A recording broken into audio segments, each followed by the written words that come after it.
Good morning students. आज मैं आपको पार्ट 4 वाक्य विचार समझाने जा रही हूँ। बच्चों, पिछले वीडियो में आपने जाना था कि रचना की दृष्टि से वाक्य 3 प्रकार के होते हैं: सरल वाक्य, मिश्र वाक्य और संयुक्त वाक्य। आज मैं आपको उसके आगे का पार्ट समझाने जा रही हूँ।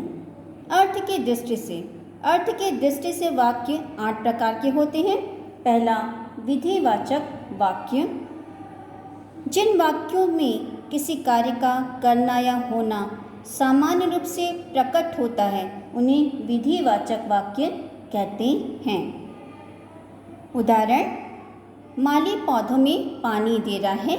यहाँ पर क्रिया का सामान्य रूप से होना प्रकट हो रहा है, इसलिए विधिवाचक वाक्य के अंतर्गत आएगा। सूर्य पूरब में निकलता है इत्यादि। विधिवाचक वाक्य के कुछ अन्य उदाहरण हैं। वह मेरी सहेली है। तुलसीदास ने रामचरितमानस की रचना की थी। निषेधवाचक वाक्य। जिन वाक्यों से किसी कार्य का न होना प्रकट हो उन्हें निषेधवाचक वाक्य कहते हैं।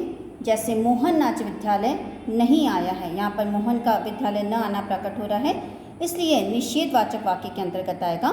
वे बाजार नहीं गए हैं इत्यादि। निषेधवाचक वाक्य के कुछ अन्य उदाहरण हैं। मैं आज नहीं खेलूँगा, मैं आज घूमने नहीं जाऊँगा इत्यादि।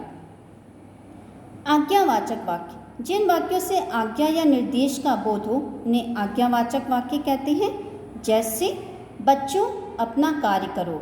इस वाक्य से आज्ञा देने का बोध हो रहा है, इसलिए आज्ञावाचक वाक्य के अंतर्गत आएगा। दूसरा उदाहरण है, आप चुप रहिए। प्रश्नवाचक वाक्य। जिन वाक्यों में प्रश्न पूछे जाने का बोध हो उन्हें प्रश्नवाचक वाक्य कहते हैं। जैसे, तुम कहाँ गए थे?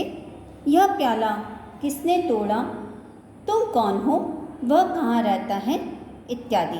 प्रश्नवाचक वाक्य के अंत में प्रश्नवाचक चिन्ह का प्रयोग किया जाता है। विस्मयादिबोधक वाक्य। जिन वाक्यों में विस्मय, शोक, घृणा अथवा आश्चर्य आदि का भाव प्रकट हो उन्हें विस्मयादिबोधक वाक्य कहते हैं।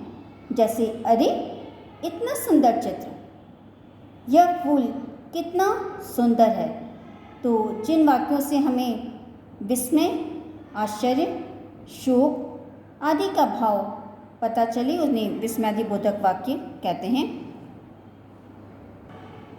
संदेहवाचक वाक्य। जिन वाक्यों से कार्य के होने में संदेह का बोध होता हो उन्हें संदेहवाचक वाक्य कहते हैं। जैसे, हो सकता है आज वर्षा हो जाए। यहाँ पर वर्षा होगी या नहीं होगी, इसमें संदेह का बोध हो रहा है, इसलिए संदेहवाचक वाक्य के अंतर्गत आएगा।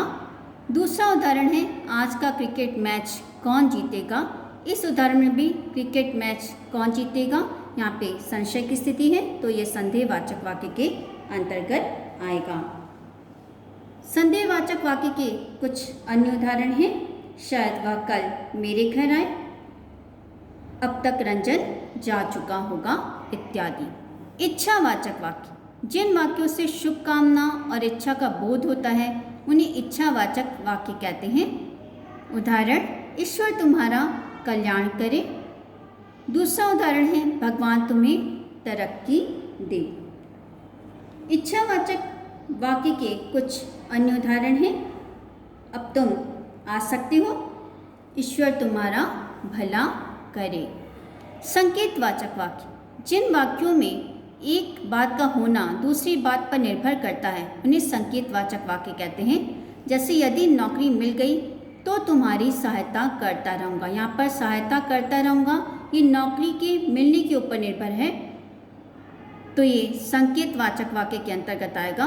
दूसरा उदाहरण है, वर्षा होती तो फसल अच्छी होती। यहाँ पर फसल का अच्छा होना वर्षा के अच्छे होने के ऊपर निर्भर है, तो भी ये भी संकेतवाचक वाक्य के अंतर्गत आएगा।